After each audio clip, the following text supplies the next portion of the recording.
జాతి అంతటి గురించి మాట్లాడుతూ ఉంది. మనమనే మాట ఈ హెబ్రీలు అనే జనాంగంలోంచి దేవుడు నమ్ముకున్న వారు నమ్ముకోని వారందరి గురించి మాట్లాడుతూ ఉంది. దేవుడు తన ఆశ్చర్యకరమైన ప్రేమను బట్టి, తన ఉచితమైన కృపను బట్టి మనందరినీ తన బిడ్డలుగా చేసుకోవాలని ఆశపడతా ఉన్నాడు. అందులో స్త్రీ లేదు, పురుషుడు లేదు, గ్రీసు దేశం లేదు, యూదుడు లేదు. ప్రతి ఒక్కరిని దేవుడు తన బాబును చాటిన మరుగుపరిచి తన వంటి వారిగా మార్చబడటం కొరకు మహిమని ఇవ్వాలని ఆశపడతా ఉన్నాడు. ఇక్కడ దేవుడు ఏమంటా ఉన్నాడంటే, పౌలు గారు మాట్లాడుతూ సత్యమును గురించిన అనుభవ జ్ఞానం పొందిన తర్వాత సత్యము అనే మాట దేవుడిని సూచిస్తా ఉంది. ఎందుకంటే దేవుడు అంటాడు, నేనే మార్గము, సత్యము, నేనే జీవము అంటాడు. దేవుడు సత్యమై ఉన్నాడు. సత్యము అంటే అబద్ధానికి వ్యతిరేకమైన సత్యము, అలాగే ఉన్నది సత్యము, వాస్తవం కూడా సత్యము. నేను నిజాన్ని అని చెప్తా ఉన్నాడు, అసమాత్రమే కాదు, నేను ఒక వాస్తవాన్ని అని చెప్తా ఉన్నాడు. మోషే కొన్ని వేల సంవత్సరాల తర్వాత మోషేతో మాట్లాడుతున్నప్పుడు మోషే అంటాడు, ఎవరు నాతో మాట్లాడారని చెప్పనయ్యా, ఇశ్రాయేలు దేశంలో ఉన్నారు, వాళ్ళు పాపం చేస్తున్నారు, వాళ్ళు కన్నీరు కారుస్తూ ఉన్నారు, వాళ్ళు ఇష్టపడతా ఉన్నారు, వాళ్ళు మూడుతా ఉన్నారు, వాళ్ళ దగ్గరికి వెళ్ళు, వాళ్ళని విడిపించడానికి నేను పంపించాలని చెప్పి అంటా ఉన్నావు కదా, నువ్వు ఎవరో అని అడుగుతాడు. అప్పుడు దేవుడు అసలు మాట్లాడతాడు, ఏమంటే నేను ఉన్నవాడను అనువాడను అంటాడు. నా పేరు ఏంటంటే నేను ఉన్నవాడను అనేది నా పేరు. దేవుడు మనుషులకు దర్శనమిచ్చినప్పుడు, లేదు మనుషులతో దేవుడు మాట్లాడినప్పుడు, దేవుడు మనుషులతో తాను ఏమై ఉన్నాడో తెలియజేసే సమయాల్లో అనేక సార్లు అనేక విధాలుగా తను ఆ పేరు గురించి చెప్పుకుంటా ఉంటాడు. మనము మన తల్లిదండ్రుల పేర్లు పెడతారు, లేదా పెద్దవారి పేర్లు పెడతారు, తాతలు పెడతారు, లేదా తెలిసిన వాళ్ళు పెడతారు, కొన్నిసార్లు వాస్తవానికి పేర్లు పెడతారు. కానీ దేవుడి యొక్క పేర్లు ఎలాంటివంటే, దేవుని పేర్లు ఆయన గుణాన్ని సూచిస్తూ ఉంటాయి. దేవుని పేర్లు ఆయన ఏమైనాడో సూచిస్తూ ఉంటాయి. నేను సర్వశక్తిమంతుడిని అంటాడు. అలాగే మోషేతో మాట్లాడితే ఏమంటాడంటే నేను ఉన్నవాడను అంటాడు. దేవుడు ఉన్నవాడు. ఆది అన్నది లేకముందు, సృష్టి అన్నది లేకముందు, సమయమే లేకముందు నుంచి సమస్తము లేకుండా పోయేంత వరకు కూడా ఉండే దేవుడు ఆయన. అందుకని ఆయన పేరు ఆది అంతమో నేనే అంటాడు. ఆది అంతమో లేని వాళ్ళని నేనే అంటాడు. సత్యము అంటే వాస్తవమైనది, సత్యము అంటే ఉన్నది, సత్యము అంటే రియలిస్టిక్ అనే మాటను అర్థం చేసుకోవచ్చు. దేవుడు నేనే మార్గాన్ని చెప్తా ఉన్నాడు. ఎక్కడికి మార్గం అంటే, మార్గం అంటే దారి, మార్గం అంటే రోడ్డు. మనము ఇప్పుడు నూజివీడు నుంచి ఒకటి దారులు ఉంటే ఉండొచ్చేమో, 2-3 దారులు కూడా ఉండొచ్చు. అటు గుడివారి గుడి నుంచి రావచ్చు, లేకపోతే దేవుడి నుంచి రావచ్చు, ఇంకా రకరకాల మార్గాల్లో రావచ్చు. దేవుడు దేని గురించి తన మార్గం చెప్తా ఉన్నాడంటే, నేను పరలోకానికి నేనే మార్గాన్ని, దేవుడితో కలిసి ఉండడానికి నేనే మార్గాన్ని, నిత్య జీవానికి నేనే మార్గాన్ని అని చెప్తా ఉన్నాడు.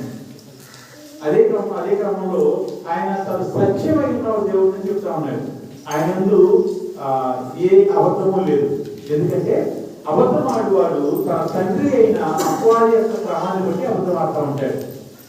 దేవుడు సత్యమైన దేవుడు, దేవుడు వాక్యమైన దేవుడు. అందుకని ఆయన మరలా ఒకసారి ప్రార్థన చేస్తాడు, దేవా నీ వాక్యముందు వారిని ప్రతిష్ఠ చేయము, నీ వాక్యమే సత్యము అంటాడు. సత్యముందు వారిని ప్రతిష్ఠ చేయము, ఎందుకంటే నీ వాక్యమే సత్యము అంటాడు. అంటే సత్యం అనేది వాక్యంతో పోల్చుకుంటా ఉన్నాడు, వాక్యం అనేది దేవునితో పోల్చుకుంటా ఉంటాం అనేక సార్లు. తన దేవుడు సత్యమైన దేవుడు. ఏమి సత్యమైనాడంటే ఆయన ఉన్నవాడు, ఆయన లేనివాడు కాదు, ఆయన ఓన్ కాదు, ఆయన ఉన్నవాడు అనేది సత్యము, ఆయన వాస్తవమైన వ్యక్తి దేవుడు అనేది సత్యము. ఇంకా సత్యం ఏంటంటే మనం పాపము చేసిన వారం అనేది సత్యము. మన పాపంలో నుంచి బయటికి రావడానికి మనిషి ఎంతో ప్రయత్నాలు చేస్తాడు అనేది సత్యము. పాపంలో జీవించడానికి అనేక సార్లు మనిషి తొందరపడినప్పటికీ తన జీవితంలో ఏదో ఒక సమయంలో దీనిలోంచి నేను బయటికి రావాలి అని ఆశపడతాడు ప్రతి వ్యక్తి. ఒక తాగుబోతు వ్యక్తి చూస్తే తాగకుండా ఉండాలని ఎంతో ప్రయత్నం చేసినా, తన ఇంటి వాళ్ళందరూ ఎంత ఎన్నిసార్లు చెప్పినా, తాను మానాలని కొన్నిసార్లు ఆ వ్యక్తి ప్రయత్నం చేసినా, అతను మానలేని పరిస్థితిలో ఉన్నప్పటికీ మనుషులంతా చూసి ఇన్ని సమస్యల్లో ఉన్నాడు, ఇంత భయంకరమైన పరిస్థితిలో ఉన్నాడు, అయినా ఎందుకు తాగట్లేదు, అడుక్కుని మరి ఎందుకు తాగుతున్నాడు అని తాగే వ్యక్తి గురించి చూసినప్పుడు వాస్తవానికి అతను కూడా ఏదో సమయం అనుకుంటాడు, ఈ ఒక్క తాగుడు వల్ల కదా నేను మనిషి దగ్గరికి వెళ్ళిపోతా ఉన్నాను, ఈ ఒక్క తాగుడు వల్ల కదా నా కుటుంబానికి తగిన విధంగా నేను పోషించుకోలేకపోతున్నాను, ఈ తాగుడు వల్ల కదా నేను ఆరోగ్యం పాలవుతున్నాను, ఈ తాగుడు వల్ల కదా నాకన్నా చిన్న వాళ్ళతో కూడా నేను చెప్పించుకోవాల్సి వస్తుంది, ఈ తాగుడు వల్లే కదా నేను తలదించుకుని నడుచుకోవాల్సి వస్తుంది అని ఏదో సమయంలో దీని నుంచి బయటకు వస్తే బాగుంది అనుకుంటాడు. నేను ఉదాహరణగా తాగుబోతుని తీసుకున్నాను, కానీ అన్ని అలవాట్లు ఉన్నవాళ్ళు, అన్ని రకాలైన పరిస్థితుల్లో ఉన్నవాళ్ళు ఏదో ఒక సమయంలో నేను దీనిలోంచి బయటికి వస్తే బాగుంటది అని అనుకుంటారు. కానీ ఇవన్నీ ఒక చెర లాంటివి, ఇవన్నీ ఒక బంధకాలు లాంటివి. ఆ వ్యక్తులు బయటికి రావడానికి ప్రయత్నం చేసే కొద్దీ ఇవన్నీ ఒక ఊరు లాంటివి. ఎందుకంటే పాపానికి ఉన్న బలం ఎక్కువ ఉంటుంది, పాపం యొక్క ఊబి లాంటిది. పాపంలో పడిన వ్యక్తి దానిలోంచి బయటకు రావడానికి తన బలం సరిపోదు, తన ఆలోచన సరిపోదు. ఆ పాపము శాపాన్ని కొట్టివేయడానికి, పాపము బంధకాలు కొట్టివేయడానికి, పాపము చెర నుంచి మనుషులు విడిపించడానికి పరలోకం నుంచి దేవుడు భూమి మీదకి వచ్చాడు. ఇది వాస్తవం, ఇది సత్యం. మన జీవితాల్లో ఉన్న పరిస్థితిలో నుంచి బయటికి రావడానికి తక్కువ చేసుకుంటూ ముందుకెళ్ళిపోతూ ఉంటారు చాలాసార్లు. కానీ పరిస్థితులు మార్చకుండా, పరిస్థితులు మార్చలేని పరిస్థితిలో, ఇంకా దిగజారిపోయే పరిస్థితిలో చాలాసార్లు ఉంటాము. అది సత్యము. మా పాపం వల్ల మనుషులు దిగజారిపోతూ ఉంటాం. పాపం నుంచి బయటకు రావాలని ప్రయత్నం చేసే కొద్దీ పాపం శక్తి మనం వెనకలాగుతూ ఉన్న కొద్దీ మనం దాని నుంచి బయటకు రాలేము. కానీ దేవుడు మన కొరకు దేవుడు మనం దాని నుంచి బయటకు దేవుడు వచ్చాడు. ఇది సత్యం. ఎప్పుడైతే దేవుడు వైపు చూస్తామో, ఎప్పుడైతే దేవుడిని నువ్వు తప్ప నాకు ఆశయం లేదని అడుగుతామో, దేవుడు మన జీవితంలో అధికారి అవుతాడు, మన స్నేహితుడు అవుతాడు, మన తండ్రి అవుతాడు. తన హస్తాన్ని చాపి గాయపడిన తన శిలువ రక్తాన్ని మనలో సురక్షితం చేసి మన ప్రతి పాపం నుంచి మనకు దేవిస్తాడు, ప్రతి పాపాన్ని తుడిచివేస్తాడు, ప్రతి పాపం యొక్క శిక్షణ కొట్టివేస్తాడు. చాలాసార్లు మనుషుల జీవితాలు చూసినప్పుడు చేసిన పాపం ఎప్పుడో అయిపోయింది కదా, నాకు ఎవరికి తెలియదు కదా, దీని గురించి మాట్లాడాల్సిన అవసరం లేదు కదా అనుకుంటాము. కానీ వాక్యం చెప్తా ఉంది, అనేక మంది జీవితాల్లో కూడా అనేక సార్లు మనం చూస్తూ ఉంటాము, పాపానికి శిక్ష ఖచ్చితంగా ఉంటుంది. చాలా మంది ఈ భూమి మీద కూడా అనిపిస్తూ ఉంటారు. ఈ భూమి మీద అనిపించిన తర్వాత మళ్ళా చనిపోయిన తర్వాత నరకంలో కూడా అనిపిస్తారు. మనం అయిపోయింది అనుకుంటానికి లేదు, అది సత్యం. చేసేసింది లేదనుకుంటానికి లేదు, అది ఏదో ఒక రోజున దాన్ని వెల చెల్లించాలి, ఏదో రోజు దాని శిక్షను అనుభవించాలి. చాలా మంది మనుషులు ఈ రోజు నుంచి నేను బాగున్నాను కదా, ఈ రోజు నుంచి నా జీవితం బాగుండాలని ఆశపడతారు. మంచిదే, మన ఆశ మంచిదే. కానీ ఈ రోజు నుంచి నువ్వు బాగుండాలి అంటే, ఈ రోజు నుంచి మంచి స్థలంలో కొనసాగాలంటే గడిచిన పాపం తాలూకు శిక్ష కొట్టివేయబడాలి. అది కేవలం ప్రభువు యేసు క్రీస్తు మాత్రం సాధ్యం. అందుకని వాక్యం చెప్తా ఉంది, ఇప్పుడు క్రీస్తు యేసునందు ఉన్న వారికి ఏ శిక్ష విధి లేదు, ఏ శిక్ష లేదు. యేసు ప్రభువు నందు ఉన్న వారికి ఏ శిక్ష విధి లేదు. అది సత్యం. ఇక్కడ దేవుడికి వాక్యం చెప్తా ఉంది, మనము సత్యమును గూర్చి, సత్యాన్ని గురించి మనం మాట్లాడుకుంటా ఉన్నాం. సత్యం ఒక్కటే ఆయన యేసు ప్రభువు, ఆయన ఉన్నవాడు. సత్యం ఒకటే మనము పాపం చేసిన వారు. సత్యం ఒకటే పాపం నుంచి బయటకు రావడానికి మనకు సరిపోదు. సత్యం ఒకటే ఆ పాపాన్ని విడిచిపెట్టడానికి, ఆ పాపాన్ని విడిచివేయడానికి, ఆ పాపం బంధకాల నుంచి విడిపించడానికి యేసు ప్రభువు ఈ భూమికి వచ్చాడు. సత్యం ఒకటే. మనం ఎప్పుడైతే దేవుడి వైపు చూస్తామో, ఎప్పుడైతే దేవుడి అధికారానికి వస్తామో, అప్పుడు మన పాపాలు కొట్టివేయబడతాయి. ఎప్పుడైతే దేవుడి దగ్గర మన ప్రతి పాపాన్ని వెతుకుంటామో, ఎప్పుడైతే దేవుడి దగ్గర ప్రతి పాపం నుంచి కన్నీరు కారుస్తామో, ఎప్పుడైతే దేవుడి దగ్గర ప్రతి పాపం నుంచి పశ్చాత్తాపడతామో, ఎప్పుడైతే దేవుడి దగ్గర దేవా ఈ పాపము వల్ల శిక్షణ కొట్టివేయి, ఈ పాపం మరణ నా జీవితంలో వెళ్ళిపోయి సహాయం చేసి ప్రార్థన చేస్తాము, అప్పుడు దేవుడితో సంబంధం ఏర్పడుతుంది. అది సత్యం. వాక్యం ఏం మాట్లాడుతా ఉందంటే, సత్యాన్ని గురించి అనుభవ జ్ఞానము పొందిన తర్వాత, అనుభవ జ్ఞానం అంటే జ్ఞానము అనేక రకాలుగా ఉంటుంది. జ్ఞానం అనేక రకాలుగా ఉంటుంది. అందులో ఒక రకం ఏంటంటే చదివి తెలుసుకునేది. చదివినప్పుడు కొంత జ్ఞానాన్ని పొందుకుంటాం. ఇంకొక రకమైన జ్ఞానం ఏంటంటే సర్వైవల్ స్కిల్స్ అంటారు. అంటే బ్రతకడానికి కొంతమందికి వాళ్ళున్న పరిస్థితులు వాళ్ళకి కొన్ని పాఠాలు నేర్పిస్తాయి, కొంత జ్ఞానాన్ని ఇస్తాయి. అతనున్న పరిస్థితుల్లో లేదా ఆమె ఉన్న పరిస్థితుల్లో బ్రతకడానికి కొనసాగడానికి ఆ పరిస్థితులు తనకు జ్ఞానాన్ని ఇస్తాయి. ఇక్కడ అనుభవ జ్ఞానం గురించి మాట్లాడుతా ఉన్నాం. అంటే మన చుట్టూ ఉన్న వారు నేర్పించే జ్ఞానం మాత్రమే కాదు, మనం చదువుకుంటాం వల్ల వచ్చే జ్ఞానం మాత్రమే కాదు. ఏ జ్ఞానం గురించి మాట్లాడతారంటే పై నుండి వచ్చే జ్ఞానం గురించి మాట్లాడతాం.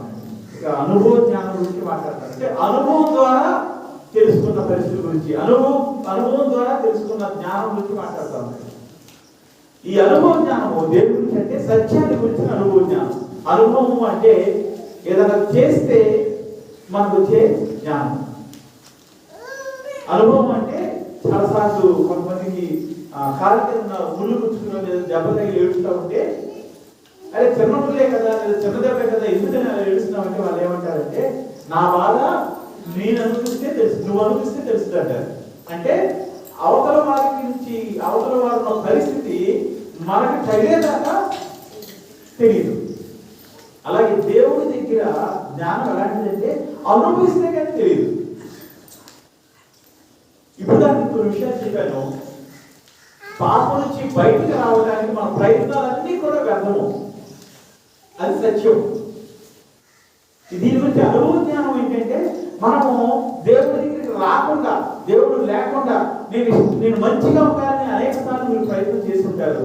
ప్రతి ప్రయత్నము ఏదో ఒక రోజులో ఓడిపోయి ఉంటారు, ఏదో పాపంలో దిగదారిపోయి ఉంటారు. ఆ పాపాన్ని కప్పుకోవడానికి ఇంకో పాపంలోకి, ఆ పాపాన్ని దాచుకోవడానికి ఇంకో అబద్ధంలోకి, ఆ పాపాన్ని కప్పిపెట్టడానికి ఇంకో మోసంలోకి, ఒకదాంట్లో నుంచి ఒకటి దిగజారిపోయి ఉంటారు.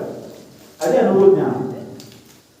సత్యమును గురించిన అనుభవ జ్ఞానం అంటే ఆయన లేకుండా మన జీవితంలో చిన్న విషయంలో కూడా మన ధ్యానం పొందుకోలేదు.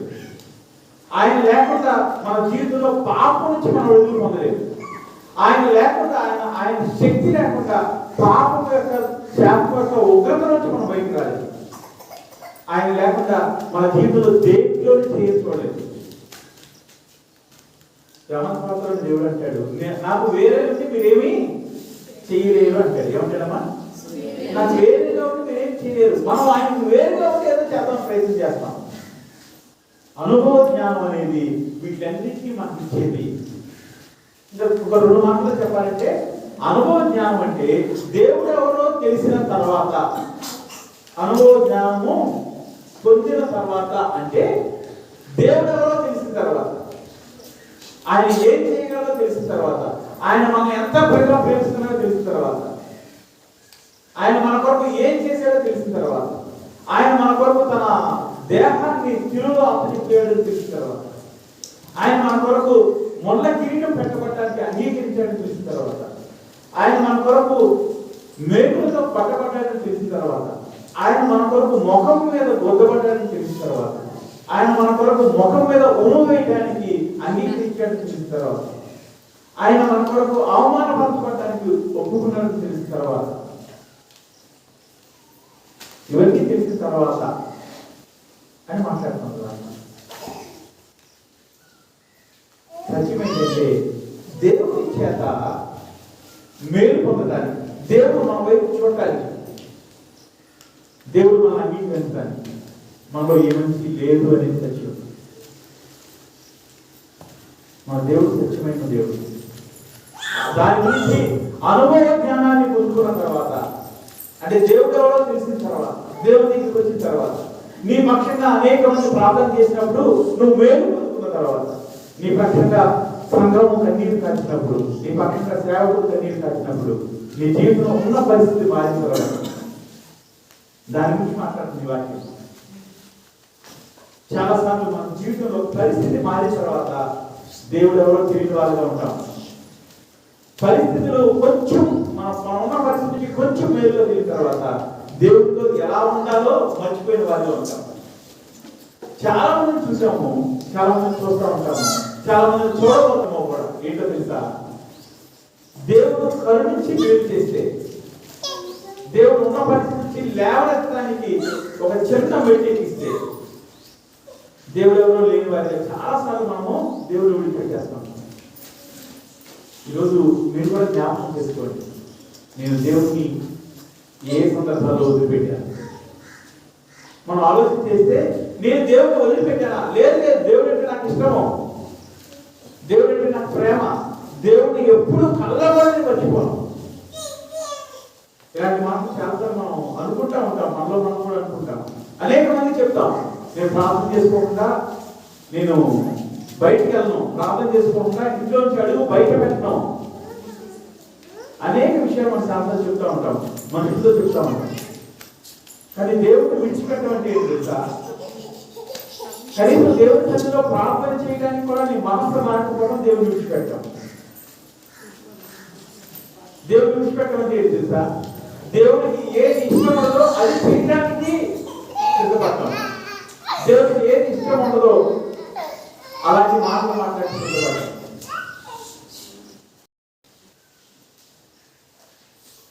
దేవుడి గురించి అనుభవ జ్ఞానం పొందిన తర్వాత, దేవుడి దగ్గర నుంచి మేలు పొందుతున్న తర్వాత, దేవుడు ఎవరో అర్థమైన తర్వాత, దేవుడు మన జీవితాల్లో మేలు చేశాడని అర్థమైన తర్వాత కూడా ఏం జరుగుతుందో కూడా చెప్తా ఉంటాం. వాటి నుంచి వాళ్ళ నీ జీవితంలో దేవుడి యొక్క సన్నిధి సత్యం, అది కల కాదు. నువ్వు కృంగిపోయిన వేళలో దేవుడిని ఆదరించడం వాస్తవం. అది ఏ నమ్మకం, నేను నమ్మటానికి ఏ ఒక్క ఆధారం లేనప్పుడు కూడా దేవుడిని నమ్మాడు, అది సత్యం. చాలా సార్లు మనుషులైన వాడిని నమ్మడానికి మనకు ఆస్కారం కనిపిస్తుంది. మనుషులైన వాడిని మన దగ్గర తీసుకోవడానికి వాళ్ళు ఏమంచి కనబడదు. వాళ్ళు నమ్మదగిన వాళ్ళు ఉంటారు, పాపంతో కూర్చున్న వాళ్ళు ఉంటారు, మోసం చేసే వాళ్ళు ఉంటారు, అనేక పరిస్థితులు ఉంటాయి వాళ్ళలో. అయినప్పటికీ చాలాసార్లు దేవుడి ప్రేమ బట్టి మనుషులు మన దగ్గర తీసుకుంటాం. మేమైతే చాలాసార్లు అదే చేస్తాం. కేవలం దేవుడిని బట్టి మనిషిని నమ్ముతూ ఉంటాం చాలాసార్లు. ఎందుకంటే అదే మనిషి అనేక సార్లు మోసం చేసే వాడిగా ఉంటాడు, గాయపరిచిన వాడిగా ఉంటాడు. అనేక సార్లు ప్రార్థన చేసిన తర్వాత మేలు పొందుకుని మళ్ళా దేవుడు ఎవరో లేని వాడిగా, తెలియని వాడిగా, దేవుడిని ఎవరైనా అవమానించేవాడిగా, దేవుడిని నలుగురిలో సిలువ వేసేయడానికి తగిన పనులు చేసేవాడిగా ఉంటాడు. అలాంటి వాళ్ళని అంగీకరించడం చాలా కష్టంగా వస్తాయి. స్త్రీలు ఉంటారు, పురుషులు ఉంటారు, చాలా కష్టం అవుతుంది. కానీ దేవుడి ప్రేమ బట్టి దేవుడి కళతో వాళ్ళు చూస్తారు. లేదే, దేవుడైతే అంగీకరిస్తాడు కదా, దేవుడైతే ఒప్పుకుంటాడు కదా, దేవుడైతే క్షమిస్తాడు కదా, దేవుడైతే మరలా ఒప్పుకోవాలని చెప్తాడు కదా. అనేక సార్లు వారి విషయంలో మరలా దేవుడి ప్రేమ చూపించడం జరుగుతూ ఉంటుంది. అనుభవ జ్ఞానము పొందిన తర్వాత, దేవుడు ఎవరో అర్థమైన తర్వాత, దేవుడి శక్తి అర్థమైన తర్వాత, నన్ను నమ్మటానికి దేవుడి దగ్గర ఒక్క చిన్న అవకాశం కూడా నేను దేవుడికి మిగలలేదు, అన్ని తప్పులు చేశాను, అన్నిసార్లు నమ్మకాన్ని కోల్పోయాను అని అర్థమైన తర్వాత కూడా బుద్ధిపూర్వకంగా, అంటే కావాలని, డెలిబరేట్గా, విల్లింగ్ఫుల్లీ, రెండు మాటలు వాడే ఇంగ్లీష్లో. డెలిబరేట్లీ, విల్లింగ్ఫుల్లీ అంటే కావాలని, మనస్ఫూర్తిగా, ఇష్టం వచ్చినట్లుగా, బుద్ధిపూర్వకంగా. ఈ బుద్ధి అనేది చాలా సార్లు మన దేవుడి దగ్గరికి తీసుకెళ్ళేదే ఉంటుంది. చాలాసార్లు దేవుడి దగ్గరికి తీసుకెళ్ళేదే ఉంటుంది. యేసు ప్రభు చెప్పిన ఒకనొక ఉపమానంలో తప్పిపోయిన కుమారుడు అనే వ్యక్తికి ఒక రోజున బుద్ధి వచ్చినట్టు రాశారు. ఏమొచ్చిందంటే బుద్ధి వచ్చింది. ఎప్పుడైతే తన జీవితంలో ఇష్టం లేనిది, దేవుడికి ఇష్టం లేనిది, నాకు శాపం తెచ్చుకునేది, నన్ను కృంగదీసేది, నా జీవితాన్ని అత్తడు స్థితికి తీసేది, నేను చేశాను అని అర్థమైందో దాని గురించి వాక్యం రాసింది తెలుసా? బుద్ధి వచ్చిన తర్వాత అంటే రాస్తాడు. అంటే మనకున్న బుద్ధి, మనకున్న జ్ఞానము దేవుడి దగ్గర రావడానికి మనం కలుగు తెరవాలి. కానీ ఇక్కడ బుద్ధిపూర్వకంగా ఏం చేసిందంటే, బుద్ధిపూర్వకంగా చదువునా పాపము చేసే ఇక్కడ మొదటి నుంచి పాపం చేసిన ఎడల వరకు ఒకసారి మనం అర్థం చేసుకుంటే, మనం సత్యముల గురించి అనుభవ జ్ఞానం పొందిన తర్వాత బుద్ధిపూర్వకంగా పాపం చేసిన ఎడల, ఇప్పుడు మనం దాని గురించి మాట్లాడుకుంటా ఉన్నాం.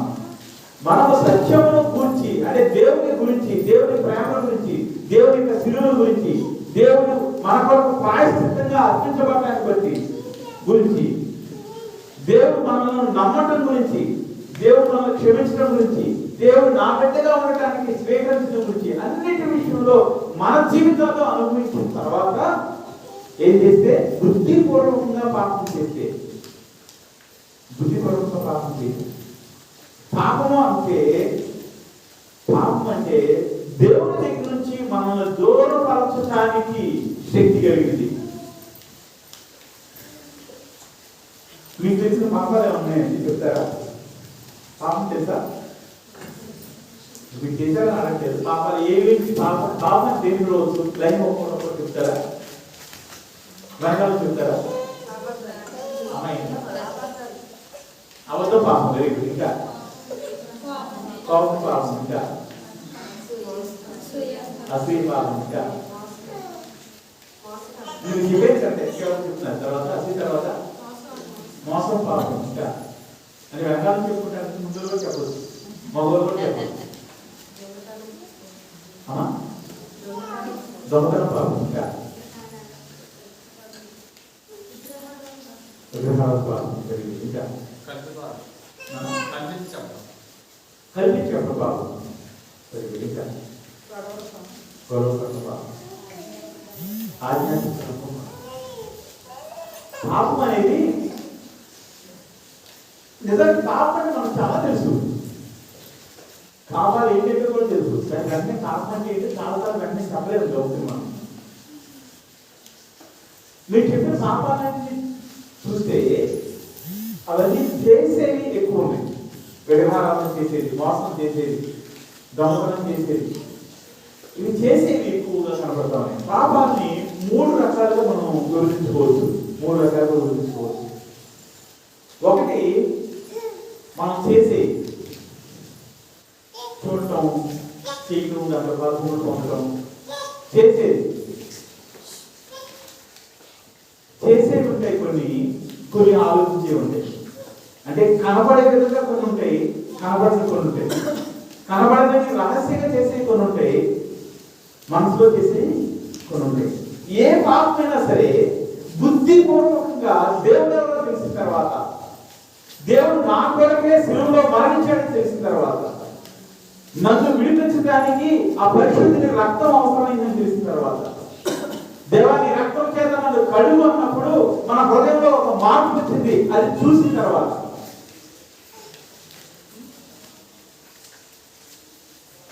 దేవుడు నన్ను క్షమించడానికి సమర్థుడైన వాడు అని అనేక సార్లు అనుభవించిన తర్వాత, దేవా ఈ ఒక్క తప్పు నన్ను క్షమించయ్యా అని ప్రార్థన చేసినప్పుడు మేలు పొందుకున్న తర్వాత, మనుషులే మనం నమ్మలేక మనుషులే వదిలిపెట్టిన తర్వాత, దేవుడు నమ్మిన తర్వాత, మన హృదయంలో తెలియని శాంతి అనుభవించిన తర్వాత,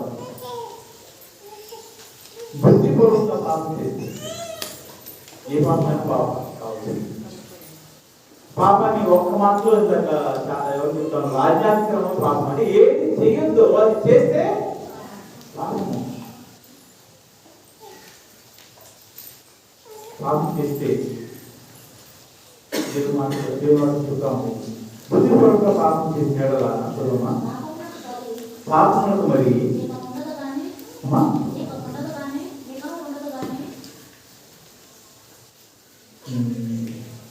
పాపములకు బలి ఉండదు, కానీ న్యాయపు తీర్పునకు భయముతో ఎదురు చూచుటయు విరోధులను దహింపబోయు తీక్షణమైన అగ్నియు ఇక్కడ ఉండడం. అంటే ఈ వచనం అంతా ఒక మాటలో చెప్పాలంటే, మనం పాపంలో ఉన్నప్పుడు దేవుని చూసి దేవా నన్ను క్షమించు అని చెప్పినప్పుడు తన శిలువ యాగం ద్వారా మనకి క్షమాపణ ఇస్తాడు దేవుడు. దేవుడిని క్షమించిన తర్వాత, దేవుడు నా పాపాన్ని విడిచివేసిన తర్వాత, దేవుడు ఒక నూతన స్వభావం నాకు ఇచ్చిన తర్వాత, నేను పాపం చేస్తే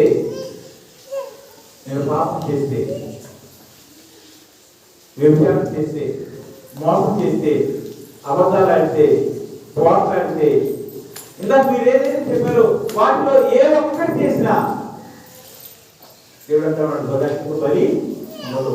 దేవుడు తను బలిగా అర్పించుకున్నాడు. దాని ద్వారా మనకి ఏమొచ్చింది? దేవుడు తను బలిగా అర్పించుకోవడం వల్ల మనకి ఏమొచ్చింది?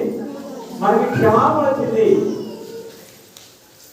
మనం కావాలని పాపం చేస్తే నేను చెప్పిన దాకా మీరు చెప్పిన వాటి నుంచి నేను చెప్పిన కొన్ని విషయాలు అందులో ఏదైనా ఒకటి మర్చిపోయినా నాకు తెలియదు. వాటిలో ఏ ఒక్కటి చేసినా సరే బలి ద్వారా వచ్చే క్షమాపణ నీకు ఉండదని చెప్తాం దేవుని యొక్క వాక్యము.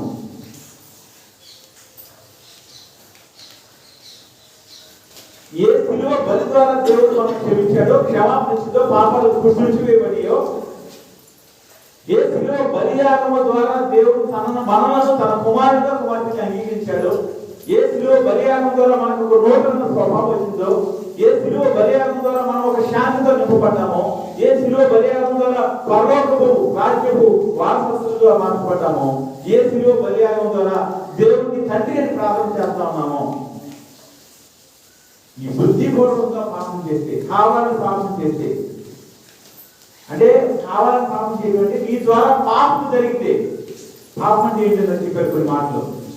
మోసం పాపం అన్నారు. నువ్వు ఒక్కసారి మోసం చేసినా, కోటాట్లు, వ్యభిచారము, విగ్రహారాధన ఏది చేసినా వాక్యం చెప్తా ఉంది నీకు క్షమాపణ లేదు, బలి ఇక లేదు. దేవుడి దగ్గరికి వచ్చిన తర్వాత మోసం చేసావా? దేవుడి దగ్గరికి వచ్చిన తర్వాత విగ్రహారాధన చేసావా? దేవుడి దగ్గరికి వచ్చిన తర్వాత దేవుడి దగ్గరికి వచ్చిన తర్వాత దేవుడు వేడి చేసిన తర్వాత దేవుడు వదిలేసే స్థితిలో ఉన్నావా? చాలాసార్లు దేవుడి వాక్యంలోంచి మనకి ఇష్టమైన మాటలే తీసుకుంటాం. దేవుడిని మనం ఎలా చూస్తామంటే, దేవుడిని ఎలా చూడటానికి అలవాటు వెళ్ళిపోయామంటే, మనం తిరిగేదంతా తిరిగేసి ఏదో ఒకరు దేవుడి దగ్గరికి వచ్చి అయ్యా క్షమించు అంటే దేవుడు క్షమించేస్తాడు అని అనుకుంటాం. అలా అలా అర్థం చేసుకోవడానికి మనం సిద్ధపడిపోయాం. దేవుడిని అంగీకరించిన తర్వాత కూడా మన జీవితాన్ని ఇష్టం వచ్చినట్టుగా మాట్లాడటానికి, ఇష్టం వచ్చినట్టుగా ప్రవర్తించడానికి, మనుషులను మోసం చేయడానికి, మనుషులు లేనప్పుడు ఆ మనుషుల గురించి చెడ్డగా మాట్లాడుకోవడానికి, మనుషులు లేనప్పుడు మనుషుల గురించి కల్పించి మాట్లాడటానికి, మనుషుల గురించి అబద్ధ సాక్ష్యాలు చెప్పడానికి, దేవుడి సన్నిధిని విడిచి దేవుడు ఎవరో లేని వారిగా బతకడానికి, ఇవన్నీ చేస్తే ఏముండదు చెప్పిన వాక్యము, బలి ఉండదు. ఏముండదంట? క్షమాపణ ఉండదు. దేని కొరకు ఎదురు చూడాలని చెప్తుందంటే, దేని కొరకు ఎదురు చూడాలన్నా అమ్మా న్యాయము తీర్పు. నువ్వు తప్పు చేసావు కాబట్టి నీ వెనుక తీర్పు వస్తే భయముతో ఎదురు చూసి అగ్ని తీక్షణ అగ్ని అంటే నీకు అగ్ని ఉంటది, తీర్పే ఉంటది.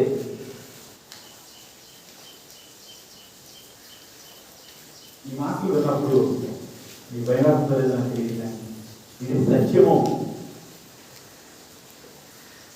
సత్యము. చాలాసార్లు దేవుడు ఎవరో ఎలా ఉండాలో దేవుడు కూడా మనమే చెప్పడానికి ప్రయత్నం చేస్తాం. మనం దేవుడు నన్ను క్షమించాలి, నువ్వేం చేసినా దేవుడు క్షమించాలి, క్షమించేస్తాడు దేవుడు. నేను వ్యభిచారం చేసినా, నా ఊపిరితో వ్యభిచారం చేసినా, నా తలంపులో వ్యభిచారం చేసినా, నా కళతో వ్యభిచారం చేసినా పర్లేదులే, ఎవరికి తెలియదులే. నేను వ్యభిచారపు కళ్ళతో ఏదైతే చూడకూడదో ఆ వ్యభిచారమైన వాటిని చూస్తే పర్లేదులే. నా భర్తతో నేను కలిసి కదా చూసింది, రహస్యంగా చూశాను కదా, వాక్యం అట్లా ఉంది. లేదు లేదు, నీకు మీదకి తీక్షణమైన అగ్ని తీర్పు నీ కొరకు ఎదురు చూస్తా ఉంది. దేవుడి దగ్గరికి వచ్చి దేవుడు నమ్ముకోవడం వల్ల ఏ మేలు పొందావో, దేవుడి దగ్గరికి వచ్చి నీ ఇష్టానుసారం అవడానికి సిద్ధపడినప్పుడు అంతకు మించి ఉగ్రత నీ మీదకి వస్తాయి. అది ఈ రోజు నేను చెప్పాల్సిన మాట. నువ్వు విగ్రహారాధన వల్ల, వ్యభిచారం వల్ల, దేవుడు తెలియని పరిస్థితిలో ఎంత అధమ స్థాయికి వెళ్ళిపోవు. అక్కడికి వెళ్ళి నువ్వు కేకేసి దేవా నన్ను క్షమించు, మరి అన్నిటికీ నేను పాపం చేయను, నీకు ఇష్టమైనట్టుగా ఉంటా, మరి అన్నిటికీ నిన్ను విడిచిపెట్టను, నీకు ఇష్టమైనట్టుగా ఉంటా, మరి అన్నిటికీ విగ్రహారాధనలోకి నేను వెళ్ళను. ఆ విగ్రహారాధన మంచిది కాదు. ఆ విగ్రహారాధన కీడు తీసుకొస్తుంది. ఆ విగ్రహారాధన నువ్వు లేని వ్యక్తిగా నన్ను మార్చుతుంది. కేకలు వేసి వాక్యానుసారంగా తన హృదయాన్ని చెప్పుకుని వాక్యానుసారంగా దేవుని పాదాల మీద పడినప్పుడు వారి జీవితాల్లో అద్భుతాలు జరగడం చూస్తూ ఉంటాం. కొద్ది రోజులు పోయిన తర్వాత మేలు పొందుకున్న తర్వాత దేవుడిని విడిచిపెట్టి దేవుడు ఎవరో తెలియని వారిగా, దేవుడు లేని వారిగా దేవుడు ఇచ్చిన వాటినే దేవుడిగా చేసుకుంటూ పూజించుకుంటూ దేవుడి సన్నిధికి కనపడిన వారిని చూస్తూ ఉంటాం. విగ్రహాలన్నా దేవుడికి మేలు పొందిన తర్వాత ఏ మేలు పొందామో మర్చిపోవడం, అది గర్వము. దేవుడు లేని బ్రతుకులు బ్రతకటం, అది విగ్రహారాధన. దానికి శిక్ష ఉంటుంది, దానికి క్షమాపణలో చెప్తా ఉన్నాడు దేవుడు. ఒకసారి నీ జీవితాన్ని వెనక్కి చూసుకుంటావా?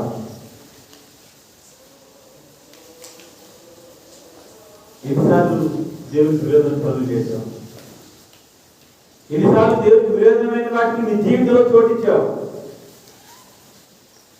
ఎన్నిసార్లు దేవుడు లేని పరిస్థితి జీవితంలో జరిగింది? వాటిని నువ్వు అంగీకరిస్తే, వాటికి నీ మనసును కలిపితే, బుద్ధిపూర్వకంగా పాపము నీ చరిత్రలో జరగడానికి నువ్వు ఒప్పుకుంటే దేవుని వాక్యం చెప్తా ఉంది. దేవుని వాక్యం చెప్తా నువ్వు శిక్షకు బహుశా అదే శిక్ష నీ జీవితంలో కనపడుతుందేమో. దేవుడి దగ్గరికి వచ్చిన మనుషులు 3 రకాల పరిస్థితుల్లో కొనసాగుతూ ఉంటారు. ఒక ఆత్మతో పెరుగులాడుతూనే ఉంటారు. కారణం ఏంటి తెలుసా? వారిని బ్రతికించే వాక్యం వైపు వాళ్ళు చూడరు. వారికి ఊపిరికి వచ్చే ప్రార్థనకు వారి జీవితంలో చూడరు. అయినప్పటికీ దేవుడికి పిలిచిన మనసాక్షిని బట్టి పాపం నుంచి తప్పించుకోవాలని ప్రయత్నం చేస్తూ ఉంటారు కొంతమంది. మంచిదే, కానీ లోతైన విశ్వాసంలో పిల్లలు లోతైన ప్రాంతంలో పిల్లలు వాక్యంలో సాధించిన కొలది ఖచ్చితంగా పాపం మీద. ఎందుకంటే పాపాన్ని ఎవరు జయించారు? దేవుడు జయించాడు పాపాన్ని. పాపము యొక్క ఉగ్రత, పాపం ద్వారా వచ్చిన జీతము మరణము. మరణాన్ని జయించాడు దేవుడు. సిలువ యాగము మరణాన్ని జయించింది. సిలువ దగ్గరికి వచ్చిన అందరికీ మరణం మీద జయము, పాపం నుంచి జయము. సిలువ దగ్గర ఉంటే, సిలువ వెలుగులో ఉంటే, సిలువ ప్రత్యక్షత నువ్వు కలిగి ఉంటే పాపం మీద జయాన్ని పొందుకోగలుగుతాం. 2 రకాల వ్యక్తులు ఉంటారు. వాళ్ళు దేవుడి దగ్గర ఉన్నామని చెప్పుకుంటూ ప్రతిగతమైన పాపానికి వారి జీవితంలో జోడిస్తారు. వారి గురించి వాక్యం మాట్లాడతాం. 3 రకాల వ్యక్తులు ఉంటారు. వారు దేవుడి దగ్గరికి అవసరమైనప్పుడు వచ్చి, దేవుడు లేనప్పుడు అవసరం తీరిపోయిన తర్వాత దేవుడు ఎవరు తెలియని వారి ఉంటారు. దేవుని వాక్యం చెప్తాము. మీ జీవితంలో పాపం అంటే ఏది చేయొద్దని విన్నావో, ఏది చేస్తే శిక్ష వస్తుందని విన్నావో, ఏది చేస్తే ఉగ్రత వస్తుందని విన్నావో, ఏది చేస్తే క్షమాపణ విన్నావో, ఏది చేస్తే దేవాన్ని క్షమించు, ఈ శిక్ష దాని వల్ల వచ్చిందని అర్థమై ప్రార్థన చేశావు. దేవాన్ని పాదాలు విడిచిపెట్టినాయి, నాకు సహాయం చేస్తే దేవుడి దగ్గర ఒప్పుకున్నావు. దాన్ని చేయడానికి ప్రతిసారి నువ్వు గుర్తుపెట్టుకోవాల్సిన విషయం చేశా, నా మీద నా కొరకు తీక్షణ అగ్ని దాచిపోయి ఉన్నది.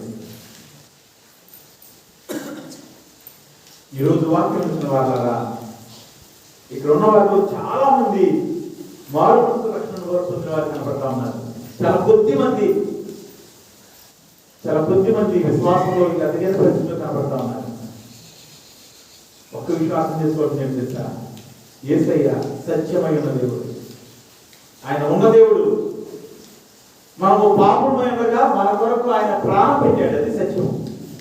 మన పాపం నుంచి విడిపించడానికి ఆయన తన పవిత్రమైన రక్తాన్ని కాల్చాడు, అది సత్యం. మన పాపం వల్ల జీతాన్ని పొందుకోవడానికి నరకానికి ఏడవబడుతుండగా ఆయన తన గాయపడిన హస్తాన్ని చాపి తన సిలువ రక్తం చేత మనం పవిత్రపరిచి నరకానికి వెళ్ళాల్సిన మనల్ని జీవనం మార్చాడు, అది సత్యం. దేవుడు గొప్ప కార్యాలు చేయగలదు. అవన్నీ నీ జీవితంలో చూసిన తర్వాత, అనుభవించిన తర్వాత, ఆ తర్వాత కూడా నీ జీవితంలో పాపం చేస్తే దేవుని వాక్యం చెప్తా ఉంది, నేను ఒకరికి వస్తే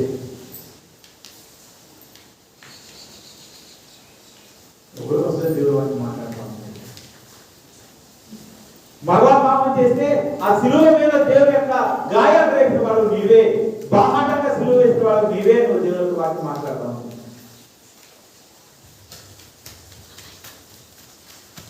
వాక్య బిల్లు నువ్వు పరిశీలన చేసుకున్నప్పుడు, అయ్యో నేను దేవుని దగ్గరికి వచ్చిన తర్వాత అనేక సార్లు దిగజారిపోయాను, మరి నా పరిస్థితి ఏంటి? అనేక సార్లు నా జీవితంలో పాపం జరిగింది, నా పరిస్థితి ఏంటి? అనేక సార్లు నేను దేవుడు ఎవరో ఎరగని వాడిగా, దేవుడు ఎవరో తెలియని వాడిగా గర్వంతో దేవుడిని కాళ్ళతో చదివేస్తున్న పరిస్థితులు ఉన్నాయి. ఈ రోజు దేవుడి దగ్గర వేలు పొందుకుని తర్వాత దేవుడి సన్నిధిలో ప్రార్థన చేసిన రోజు ఉంది. ఈ రోజు దేవుడు బాధ నుంచి బతికిస్తే 2 రోజులుగా దేవుడు మర్చిపోయి పడుతుంది. నా పరిస్థితి ఏం చేస్తా అనుకుంటే, నా పరిస్థితి ఏం చేస్తాను అనుకుంటే, తన ఉగ్రతను పంపించడానికి దేవుడు అనేక సార్లు మనుషుల మీద తన హస్తాన్ని చాచినప్పుడు, దేవుడు పాపం చేసిన మనుషులను ఉగ్రత చేత తుడిచివేయడానికి తన మనస్సును సిద్ధపరుచుకున్న సమయాన్ని చూద్దాం ఒకసారి. దాదాపు ఒక 2 రోజులు వర్షం వస్తేనే, ఒక అడుగు 2 అడుగుల నీళ్లు రోడ్డు మీద నుంచి పారితేనే తట్టుకోలేని మన పరిస్థితిలో ఉన్నాం మనం. కానీ కొన్ని వందల అడుగుల ఎత్తు భూమి మీద నీళ్లు ప్రవాహంగా వెళ్ళేలాగా జరిగి వస్తాయి. ఎప్పుడు? నోవహు కాలంలో దాన్ని జలప్రలయం చూస్తారు. అప్పుడు 2 జరిగి భూమిలో ఉన్న నీళ్ళంతా పైకి వచ్చి ఆకాశంలో ఉన్న నీళ్ళన్నీ తూములు వెప్పబడి, కింద నుంచి నీళ్ళు పైకి వస్తా ఉన్నాయి, పై నుంచి నీళ్ళు పడతా ఉన్నాయి. బహు భయంకర, భూమి మీద శ్వాస కలిగిన ప్రతి ఒక్క జీవి తుడిచిపెట్టబడింది, నోవహు వాడు ఉన్న తప్ప. సొదొమ గొమొర్రా అనే పట్టణాల మీద తన ఉగ్రతను పంపించినప్పుడు, ఆ పట్టణాల మీద తన ఉగ్రతను కోమలించినప్పుడు ఈ రోజుకి చిన్న గట్టి వరకు కూడా మొదల పరిస్థితి అక్కడ ఉంది. అదే సమయంలో దేవుడు తన ఉగ్రతను కోమలించాలనుకున్న నినివే అనే పట్టణం. ఏ పట్టణం అది? నినివే అనే పట్టణం. నోవహు 100 సంవత్సరాల పైగా ఇదిగో దేవుని ఉగ్రత నీ మీదకి రాబోతా ఉందని ప్రకటించిన తన ఇంట్లో 8 మంది తప్ప ఇంకెవరు రక్షింపబడ్డా. దగ్గర 100 సంవత్సరాలు స్వార్థ చేస్తే ఎంతమంది రక్షింపబడ్డారు? 8 మంది. ఆ కుటుంబంలో ఉన్న వాళ్ళే రక్షింపబడ్డారు. 3 కోడళ్ళు, 3 కొడుకులు, తన భార్య. తన కొడుకులు తన కోడళ్ళు కూడా విన్నారు కాబట్టి, నమ్మారు కాబట్టి లోపలికి వచ్చారు, లేకపోతే వచ్చేవారు కాదు. దాని విశ్వాసం అంటారు. 8 మంది రక్షింపబడ్డారు వాక్యంలో రాయింది. సొదొమ గొమొర్రాలో అబ్రహాము యొక్క ప్రార్థన ద్వారా లోతు తన నీతిని బట్టి తను తన 2 కుమార్తెలు 3 మాత్రం రక్షించబడ్డారు. అంటే ప్రతి ఉగ్రతలోనూ, దేవునికి వ్యతిరేకంగా చేయబడిన ప్రతి పాపలోనూ నశించిపోవడం తప్ప బ్రతకడానికి అవకాశం లేని పరిస్థితిలో కూడా దేవుడు తన ప్రేమను చూపించడానికి సిద్ధపడతా ఉన్నాడు. ఆ ప్రేమ ఏంటి తెలుసా? 2 రకాలుగా వెళ్ళిపోతా ఉంటాను. ఒకటి, నువ్వు చేసే పాపం వల్ల, నీ గర్వం వల్ల, నీ మోసం వల్ల నువ్వు ఉగ్రత పాలవుతావు అని ప్రకటిస్తా ఉన్నాడు. రెండోది, నువ్వు హృదయాన్ని దేవుడికి తిప్పుకున్న వారిని ఖచ్చితంగా కొంతమంది రక్షించడానికి సిద్ధపడతాం. నినివేలో ఏం జరిగిందో తెలుసా? నినివేలో కూడా 2 జరుగుతా ఉన్నాయి. మొదటిది, ఇదిగో ఈ పట్టణము దేవుని ఉగ్రత చేత నాశనం కాబోతుంది అని ప్రకటించారు. ఎవరు ప్రకటించారు? యోనాకు ప్రకటించమని దేవుడు చెప్పాడు. యోనా ప్రకటించాడు. అదే ప్రకటన ఈ రోజు జరుగుతూ ఉంది. ఇదిగో నీ పాపము, నీ జీవితము, నీ మోసము, నువ్వు చేసే ప్రతి పరిస్థితి మనుషుల ముందు బాగున్నట్లుగా ఉన్న నా జీవితంలో, నా కాలం ముందు నువ్వు ఒక పాపిగా కనపడతా ఉన్నావు. నన్ను ఎరిగిన తర్వాత, నేను ఎవరో తెలిసిన తర్వాత, నా ద్వారా మేలు పొందుకున్న తర్వాత, అనేక సార్లు మరణం స్థితి తప్పించిన తర్వాత, అనేక సార్లు నాశనం అయిపోయిన పరిస్థితి నుంచి లేవైన తర్వాత, అనేక సార్లు అవమానం నుంచి తప్పించిన తర్వాత మరలా నీ జీవితంలో పాపం చేస్తావు. సరి చేసుకో. యోన ద్వారా ప్రకటించిన దేవుడు ఈరోజు సేవకుల ద్వారా ప్రకటిస్తా ఉన్నాడు.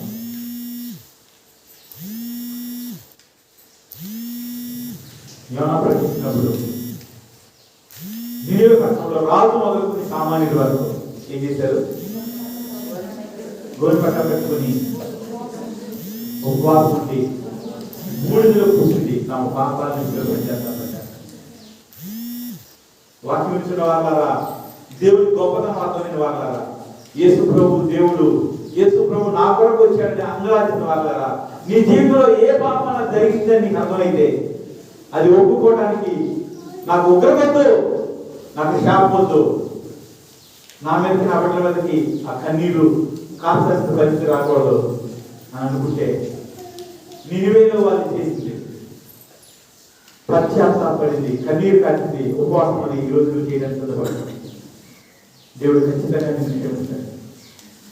144,000 మంది ఉన్న నినివే పట్టణాన్ని జలప్రలయంలో 8 మంది రక్షించబడ్డారు. సొదొమ గొమొర్రాలో 3 రక్షించబడ్డారు. నినివే పట్టణంలో ఎంతమంది రక్షించబడ్డారు? 144,000. ఇంకో మాట చెప్పాలంటే అందరూ రక్షించబడ్డారు. కారణం ఏంటి తెలుసా? వాళ్ళు తమ జీవితాన్ని దేవుడి సన్నిధిలో సరిచేస్తున్నారు. వాళ్ళు తమ జీవితాన్ని దేవుడి దగ్గర సరిచేసుకోవడానికి తాము తగ్గించుకున్నారు. అయ్యో నా జీవితంలో నా పాపము నా మీద శిక్షణ తీసుకొస్తుంది, అయ్యో నా జీవితంలో నేను చేసిన పాపము నా బిడ్డల మీద ఉగ్రత తీసుకొస్తుంది, అయ్యో నా జీవితంలో నేను చేసిన పాపము నేను కన్నీరు కాచడానికి కారణం అవుతుంది. వాళ్ళు నోరు తెచ్చి ప్రార్థన చేశారు. వాళ్ళు ప్రార్థన చేస్తుండగా వారి జీవితం వాళ్ళ కళ్ళ ముందు కనబడి కళ్ళ నీళ్లు కారుతా ఉన్నాయి.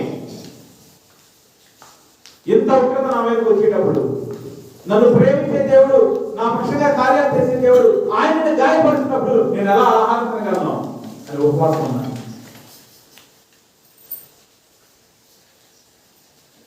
నువ్వు చెప్పాను కదా పాపం అంటే ఏంటో, మోసం పాపం, ఇంకోటి పాపం, ఇంకోటి పాపం, ఇంకోటి పాపం.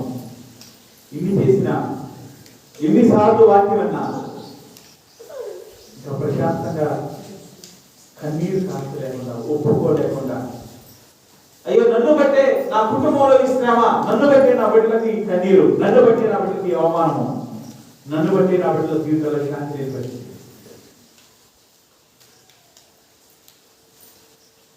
నీ ఒకటి నా నుంచి తొలగించాలా? నేను ప్రార్థన చేయలేకపోతున్నావా? నినివే పట్టణస్తులు దేవుడి దగ్గర నుంచి ఉగ్రత రాదు అని అర్థమయ్యేంత వరకు, ఆ ఉగ్రత తొలగిపోయిందని అర్థమయ్యేంత వరకు కన్నీరు కాడుస్తానే ఉన్నారు, పశ్చాత్తాపడతానే ఉన్నారు. ఈరోజు మరి చేయలేకపోతామంటే దానికి కారణం ఏంటో తెలుసా? ఉగ్రత నా మీదకి వచ్చిన పర్లేదు అనుకున్నాను. హిజ్కియా అనే రాజు దేవుడి చెప్పండి, దేవుడి సేవకుడు చేత, అయ్యో నువ్వు చేసిన తప్పు వల్ల వాళ్ళందరికీ నువ్వు చూపించి చేసిన తప్పు వల్ల ఇదిగో నీ కుమారులు వేరొక దేశానికి బానిసలుగా తీసుకెళ్ళబడతారు, వారు నపుంసలుగా చేయబడతారు. గుర్తున్నామా మీకు? చెప్పినప్పుడు హిజ్కియా ఏమంటాడు తెలుసా? హిజ్కియా వచ్చి మనసు, నా కాలంలో కాదు కదా, ఆ తర్వాతే కదా, పర్లేదు లేదు. ఈరోజు అనేక మంది మనుషులు, అనేక మంది విశ్వాసులుగా పిలువబడుతున్నారు, అనేక మంది దేవుడి సన్నిధిలో కన్నీరు కాచడానికి సిద్ధపాటు లేకపోవడం వల్ల హిజ్కియా లాంటి స్వభావం కలిగిన వారిగా ఉంటున్నారు. పర్లేదులే, ఎవరి జీవితాల్లో ఇబ్బందులు లేవు, ఎవరి జీవితాల్లో కన్నీరు లేదు, ఎవరి జీవితాల్లో బాధలు లేవు, బాధ లేదు ఇల్లుందా? పర్లేదులే, నేను బాగుంటే కాదు.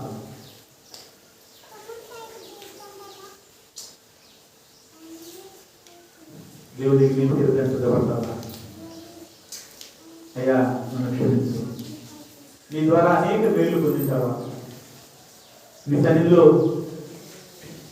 నేను నా కొరకు, నా జీవితంలో జరిగిన తప్పుల కొరకు పశ్చాత్తాపడలేకపోతున్నాను, నేను నీకు లోపడలేకపోతున్నానయ్యా, నన్ను క్షమించని ప్రార్థన చేస్తారా? ప్రార్థన చేస్తున్నావా?